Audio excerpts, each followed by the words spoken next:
Il-kandidata nazzjonalista l-elezzjonijiet tal-Parlament Ewropew Helga Ellul starret li Malta għandha tadotta l-programm ta' ċittadinanza b'investiment li jġib investituri ġenwini lejn il-pajjiż. 1 billion is not bad money, starret Helga Ellul, li bekk tiġi t-tieni kandidata nazzjonalista li qed tapprova l-programm tal-Gvern ta' ċittadinanza b'investiment wara Kevin Plumpton.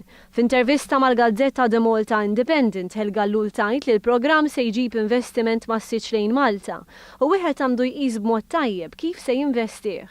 Starret dak li ilu jtenni l-Gvern li l-investiment għandu jintuża l-ħolqien tal-impjiegi u t-titjib tal-ekonomija. Din mhux l-ewwel darba li Helga Ellul esprimiet din l-opinjoni wara l-kumment tagħha ma' sit elettroniku iNews. Kumment li kien sar fl-istess jum li fih il-Partit Nazzjonalista iddiżassoċja ruħu minn mal-kummenti tal-kandidat nazzjonalista Kevin Plumpton li qal li l-programm tal-Gvern huwa fl-interess nazzjonali.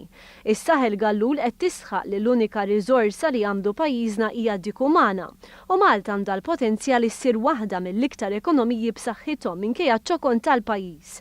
Dan is-sostni Ellul jista' jsir billi l-pajjiż jiftaħ il-bibien tiegħu għas-swieq u ideat ġodda billi nkunu flessibbli u nadottaw irwieħna bħalma ġara fil-każ ta' setturi oħra bħal gaming. Helga Ellul li Ġermaniża biċ-ċittadinanza Maltija starret li ma tara xejn ħażin li nies bħala jikkontribwixxu lejn il-pajjiż u jingħataw ċittadinanza.